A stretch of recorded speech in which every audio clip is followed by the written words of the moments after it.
Kalau teman-teman selama ini sering mendengar bahwa jangan mandi dengan air dingin, jangan mandi malam karena nanti bla bla bla, cara mandi yang benar hanya adalah begini begitu begitu, jangan mandi begini karena nanti bisa menyebabkan penyakit anu gitu ya. Nah, di video kali ini video ringan ya, saya akan bahas tentang mitos tentang mandi. Itu. Oke, kita mulai yang pertama. Jadi selama ini sering dengar yang namanya jangan mandi malam, nanti rematik gitu ya. Nggak tahu siapa yang ngajarin tuh. Jadi ini adalah jelas mitos ya. Karena kenapa? Saya mau kasih tahu dulu, yang namanya rematik itu atau kita sebut namanya rheumatoid arthritis ya, itu adalah suatu penyakit autoimun yang untuk mendiagnosisnya itu perlu perjalanan panjang, bahkan bisa ngecek laboratorium yang nggak murah. Jadi kalau teman-teman belum pernah mengeluarkan uang besar, jutaan untuk mengecek ke laboratorium, jangan gampang ngomong sakit rematik ya. Tidak semua pegel-pegel dan sakit ngilu-ngilu itu rematik gitu ya. Nah, dan apakah mandi malam bisa menyebabkan rematik? Enggak gitu ya. Karena rematik adalah penyakit autoimun. Loh dok, tapi kalau kena air dingin malam nanti saya jadi sakit-sakit. Kayak gini deh.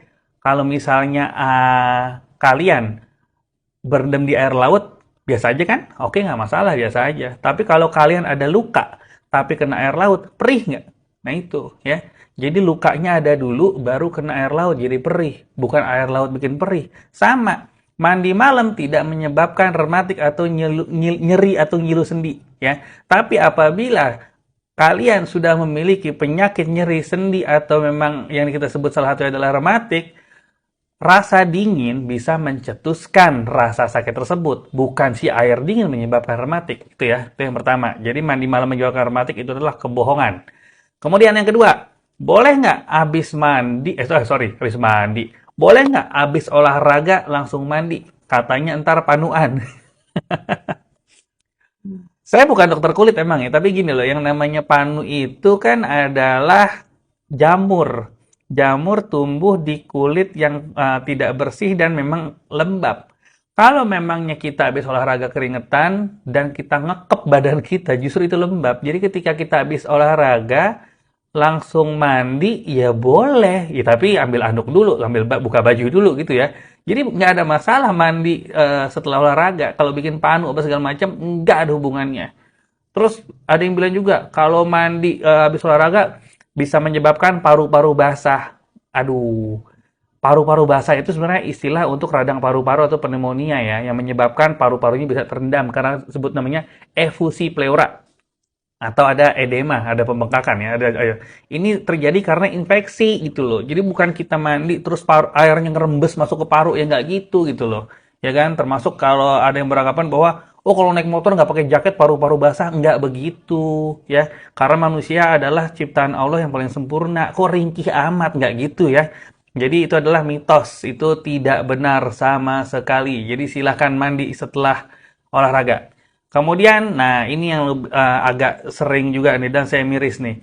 Jadi beredar di grup WhatsApp bahkan di sosial media ya, katanya jangan mandi langsung ke kepala karena bisa menyebabkan stroke. Ya Allah, ini siapa yang ngajarin lagi?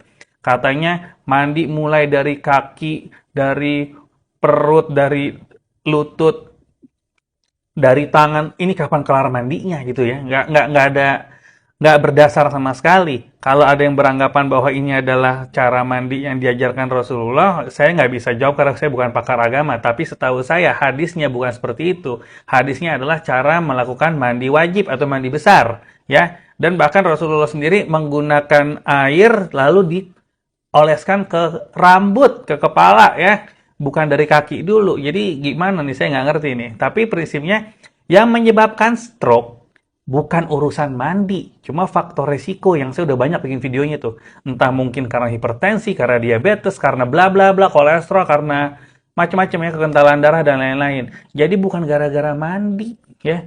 Katanya oh mandi ntar begini, kena pala, pembuluh darahnya langsung ngecil segala macam. Ngomong-ngomong kan nih kepala ada rambut, ada tengkoraknya ya kan ya.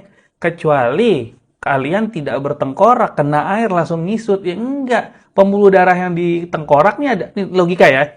Ini tengkorak, otak di dalam. Yang kita mandi di luar tengkorak. Kenapa kalau kita mandi jadi stroke, otak itu dilindungin ya.